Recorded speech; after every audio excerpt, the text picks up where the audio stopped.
لقد حق القول على أكثرهم فهم لا يؤمنون.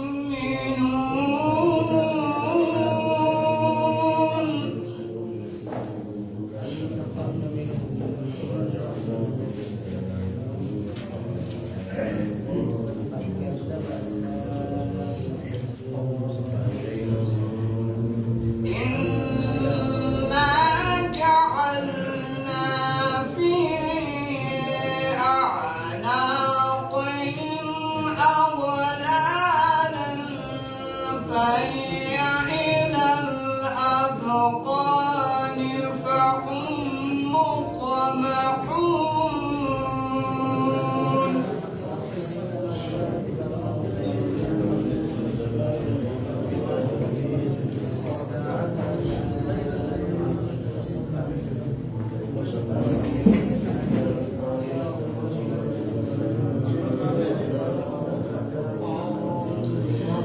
وجعلنا من بين أيديهم سدا ومن خلفهم سدا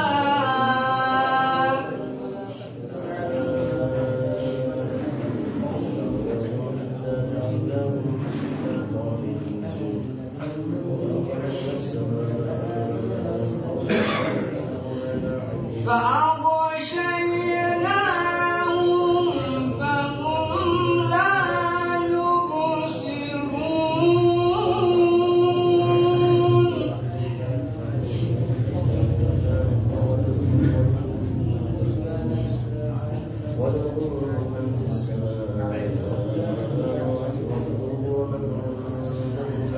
وسواء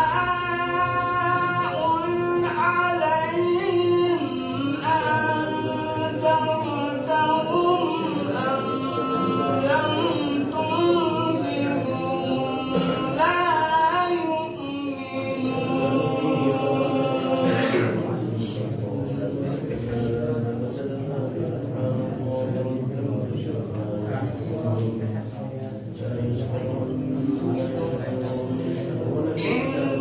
إنما تنذر من اتبع الذكر وخشي الرحمن بالغيب فبشره بمغفرة وأجر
الذي فطرني وإليه ترجعون. صدق الله العلي العظيم. اللهم صل وسلم وزد وبارك على رسول الله وآله الأطهار. على رسول الله وآله الأطهار.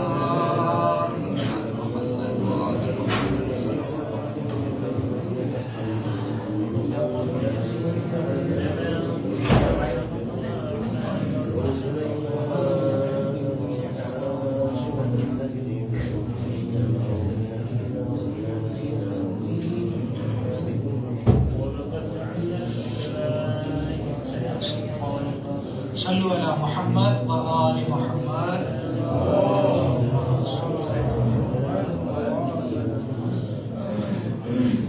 واقعاً یہ مرحوم کی خوش نصیبی ہے کہ اسے اصحال ثواب کے لیے نجف اشرف جیسے شہر میں مجلس منعقد ہوئی ہے.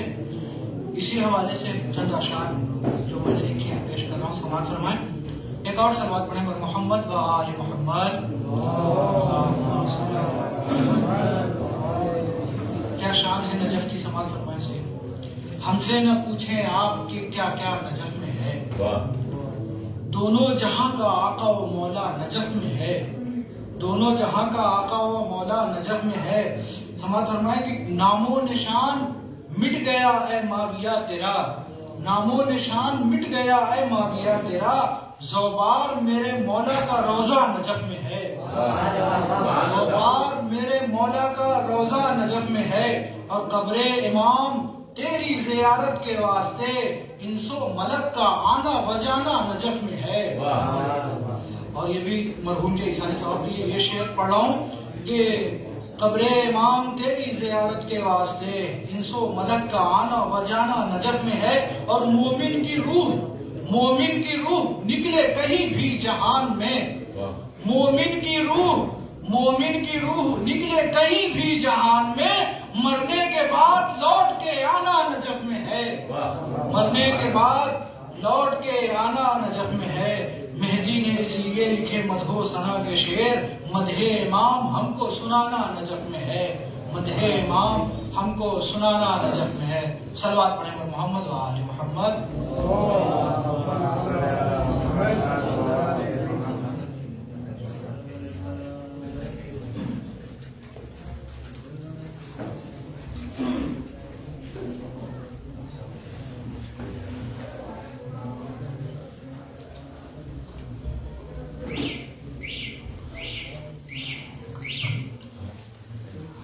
صلوات پڑھیں پر محمد و آل محمد.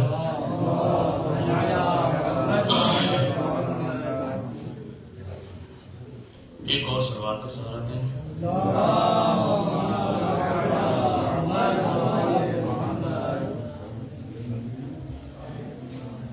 ایک مطلب چند اشعار سماعت فرمائیں. جس کو اس دنیا میں جینے کا سلیقہ چاہیے،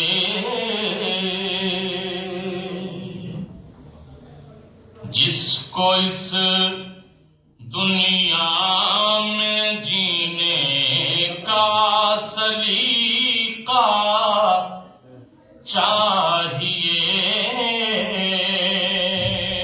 اس کو زہرا آپ کا کردار پڑھنا چاہیے.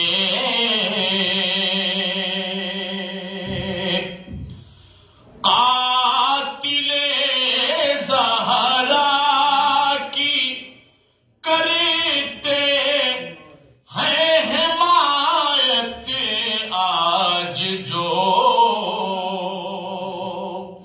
قاتل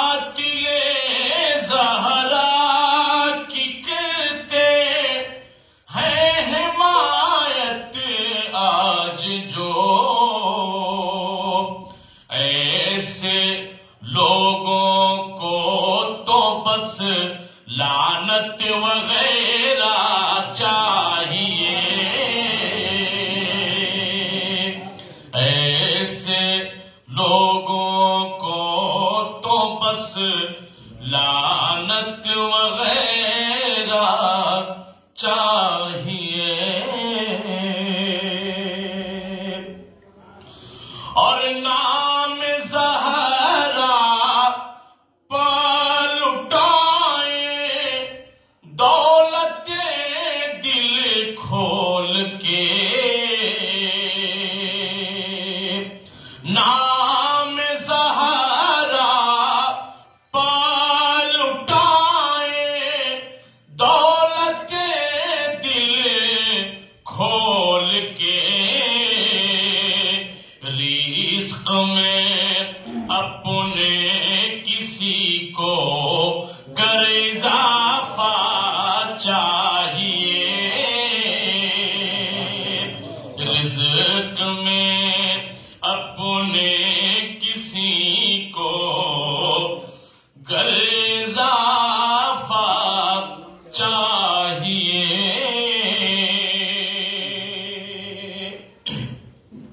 رزق میں ایک مصرع تھا مدح زہرا کے لیے قرآن کا لہجہ چاہیے. نام زہرا پر لٹائیں دولت دل کھول کر. رزق میں اپنے کسی کو گر اضافہ چاہیے. اور یہ شعر بھی شہزادی کے چاہنے والے بیٹھے. ہو کے ایک آواز سب لبیک یا زہرا کہیں. عشق زہرا ہے اگر دل میں تو دکھنا چاہیے. عشق زہرا ہے اگر دل میں تو دکھنا چاہیے. اور محفلوں مجلس میں جاتے ہیں مسلسل اس لیے. ارے خلد میں جانے کا کوئی تو بہانہ چاہیے. خلد میں جانے کا کوئی تو بہانہ چاہیے. اور عام لہجوں میں بھی ہوتی ہے مگر جمتی نہیں. مدح زہرا کے لیے قرآن کا لہجہ چاہیے. مدح زہرا کے لیے قرآن کا لہجہ چاہیے. اور یہ شعر بھی دیکھیں. قاتل زہرا سے کیسے ہو رواداری کی بات. قاتل زہرا سے کیسے ہو رواداری کی بات. ارے غاصب باغ فدق پر بستولہ چاہیے. غاصب باغ فدق پر بستولہ. ایک سلوات پڑھیں تو ایک سلام کا ایک مطلب ہو. شیعہ بھائی مولانا آئے نہیں ایک سلوات کا سہارا دے بابا سے بلند.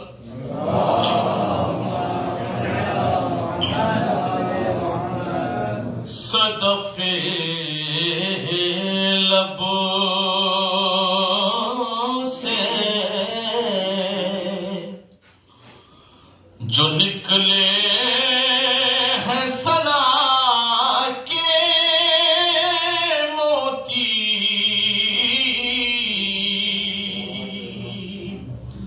صدف لبوں سے جو نکلے ہیں ثنا کے موتی، چن لیے شان کریمی نے عطا کے موتی، چن لیے شان کریمی نے عطا۔ ایک سلوات پڑھ پر محمد والے محمد۔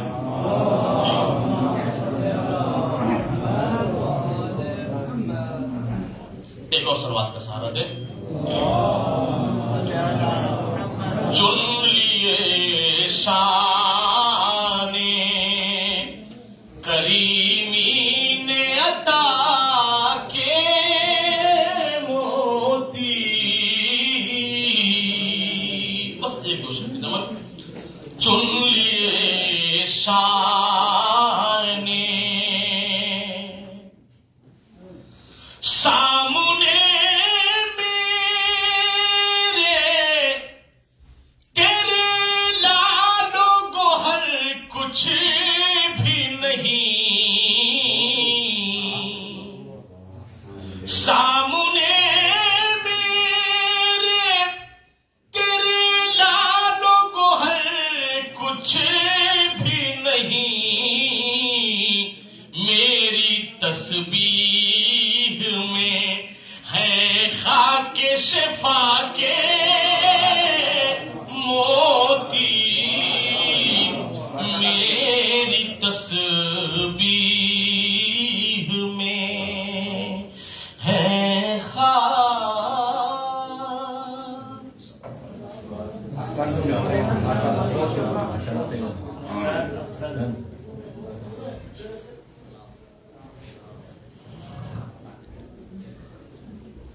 ایک اور سلوات پڑھتے محمد والے۔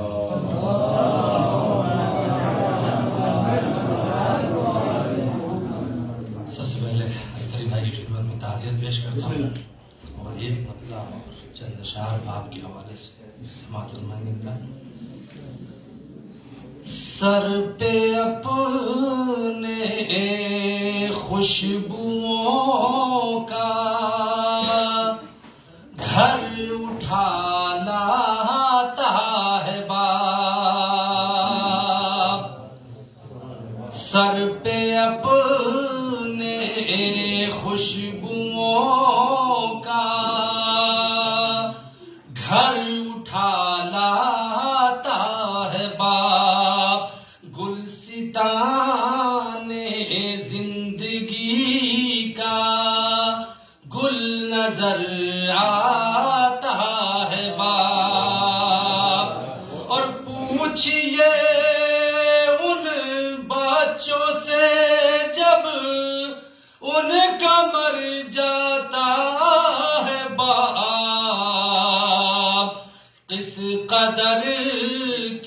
قدر دن رات ان بچوں کو یاد آتا ہے باپ، اور منزل علم و ادب ہو یا سبیل روزگار، کہ منزل علم و ادب ہو یا سبیل روزگار، اپنے بچوں کے لیے رستہ بنا جاتا ہے باپ، اپنے بچوں کے لیے رستہ بنا جاتا ہے باپ،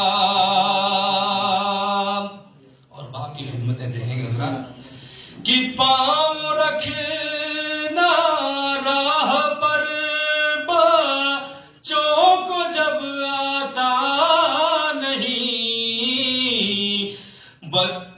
پاؤں رکھنا راہ پر بچوں کو جب آتا نہیں، بچوں کی انگلی پکڑ کر چلنا سکھلاتا ہے باپ، اور اس قدر کرتا ہے محنت اپنے بچوں کے لیے، عمر 40 کی مگر بوڑھا نظر آتا ہے باپ، اور بھیجتا ہے بچوں کو پردیس میں پڑھنے کو، جب اپنے سینے سے لگا کر خوب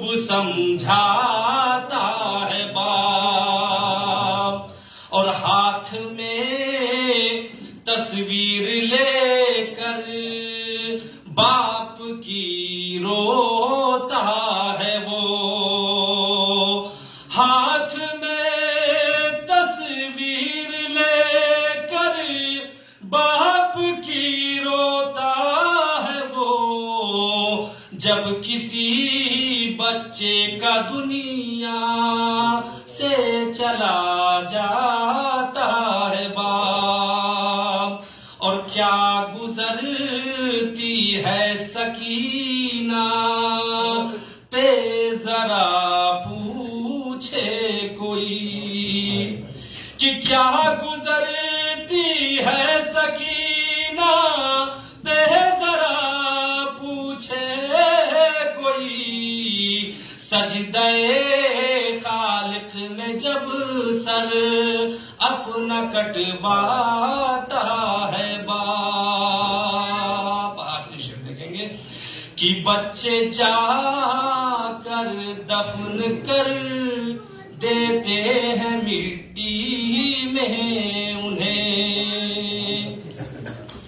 بچے جا کر دفن کر دیتے ہیں مٹی میں انہیں، بولیے خود آپ ہی آخر میں کیا پاتا ہے باپ، بولیے خود آپ ہی آخر میں کیا پاتا ہے باپ۔ اس سلوات پڑھ کے محمد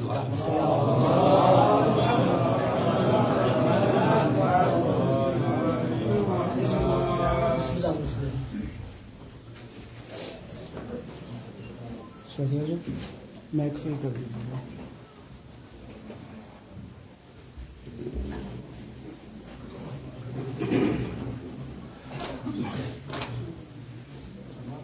بر محمد و آل محمد صلوات۔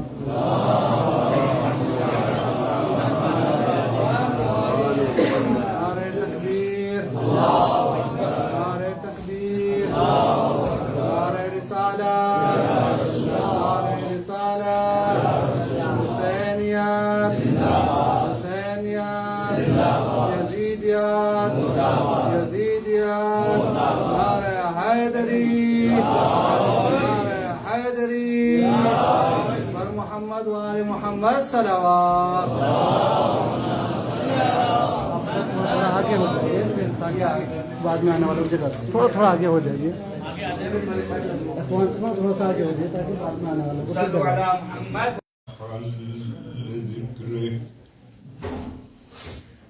وخلق الأشياء ناطقة بحمده وشكره، والصلاة والسلام على سيدنا ونبينا وشفيع ذنوبنا طبيب نفوسنا وحبيب قلوبنا أبي القاسم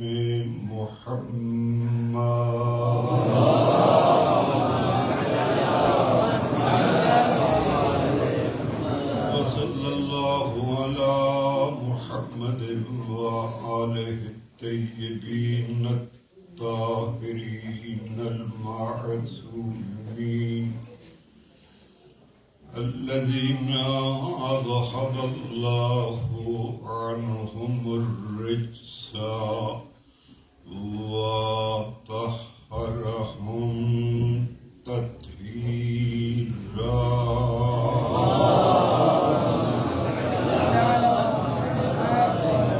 أما بعد فقد قال الله تعالى في كلامه المجيد وفرقانه الحميد وقوله الحق.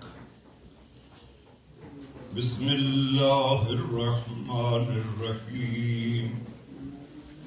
تبارك الذي بيده الملك وهو على كل شيء قدير. الذي خلق الموت والحياة ليبلوكم أيكم أحسن عملا. صلوات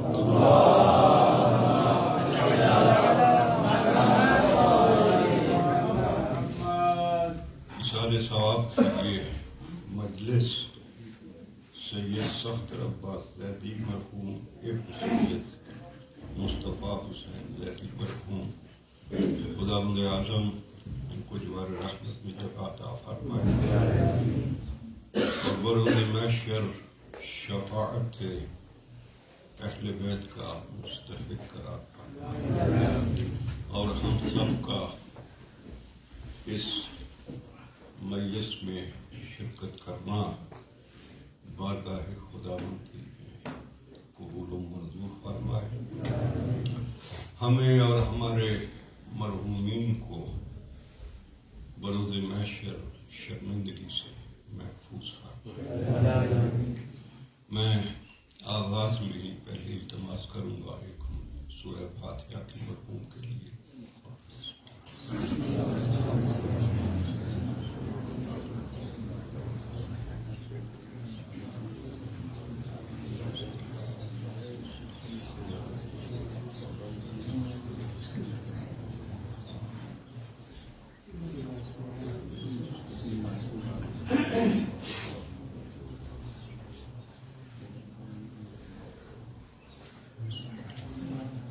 ایک صلوات بڑے کھلے دل سے بلند آواز سے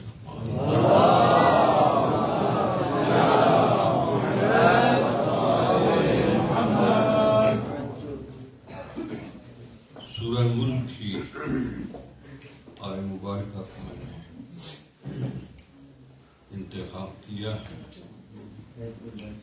اور الحمدللہ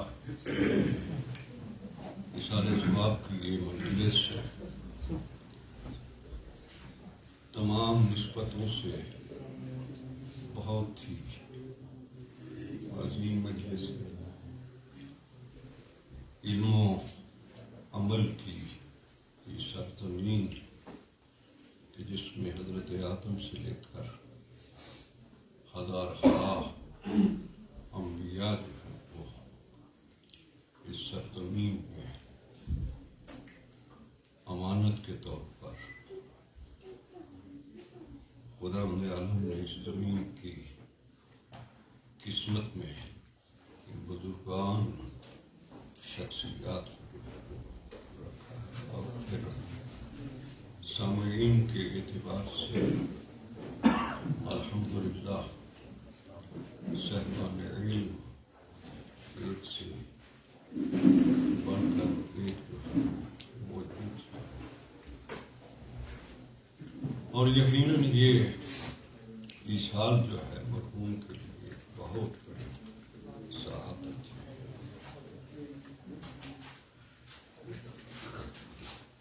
سورہ آیہ مبارکہ میں خدا عالم نے موت کا بھی ذکر کیا ہے اور زندگی کا بھی، حیات کا بھی ذکر کیا ہے، اور موت اور حیات کے بعد خلاق عالم نے اس موت اور حیات کی تخلیق کے فلسفہ کو بیان کیا ہے کہ موت کیوں رکھی ہے اور زندگی کیوں رکھی ہے، اور اس میں واضح یہ فرمایا کہ اس کی تخلیق کا مقصد لِيَبْلُوَكُمْ أَيُّكُمْ أَحْسَنُ عَمَلًا، یہ خلاق عالم وہ مطلوب ہے اس انسان سے، اس میں کون سا حسن ہے وہ۔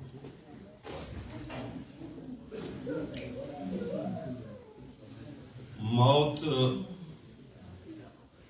اور موت کے ساتھ زندگی بھی، جب اس پہ نظر کی جائے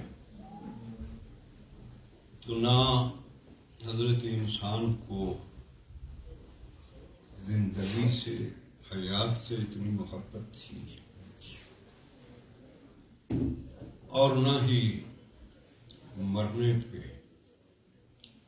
یہ حضرت انسان جو ہے وہ تیار ہوتا ہے، اور شاید اسی بنا پر خدا عالم نے اس موت اور زندگی سے پہلے اپنے آپ کو متعارف کرایا ہے تاکہ تمہیں علم ہو جائے کہ زندگی دینے والا کون ہے اور موت دینے والا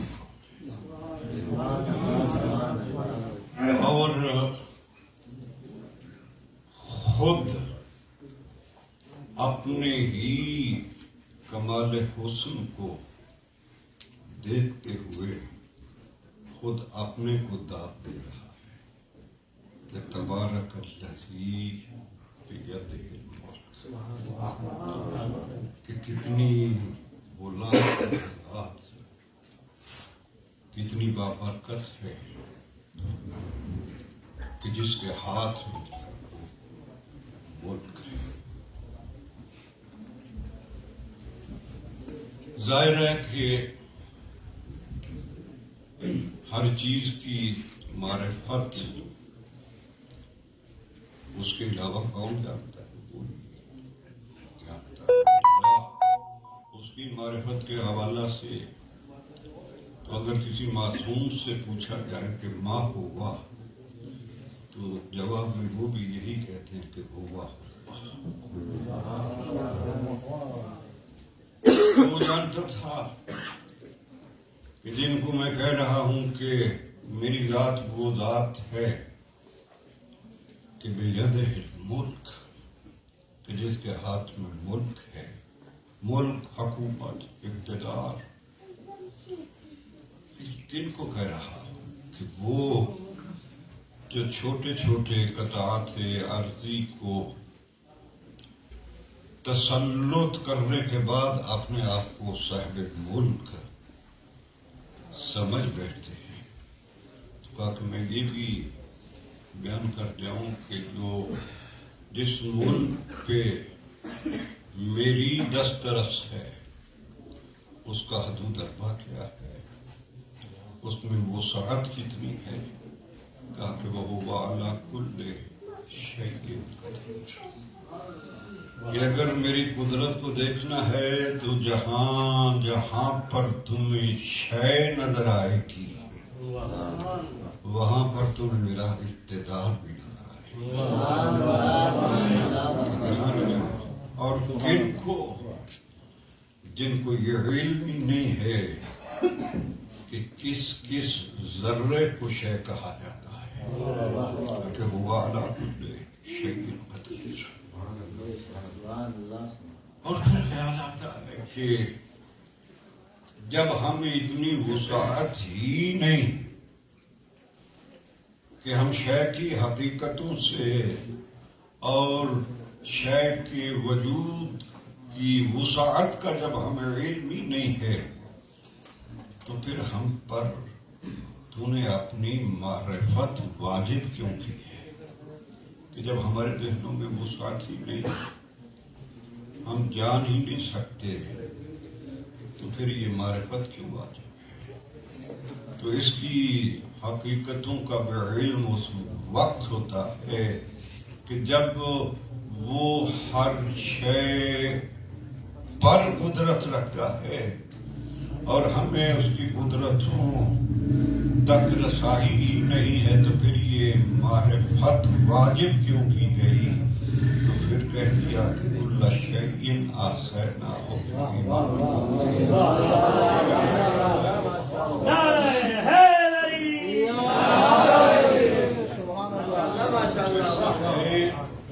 کہ جن کو علم ہے کہ اس چیز کو شے کہتے ہیں، اور یہی بنا ہے کہ جن کے لیے کہا گیا تو انہوں نے اعلان بھی کیا کہ پوچھ لو ہم سے جو پوچھنا چاہتے ہیں۔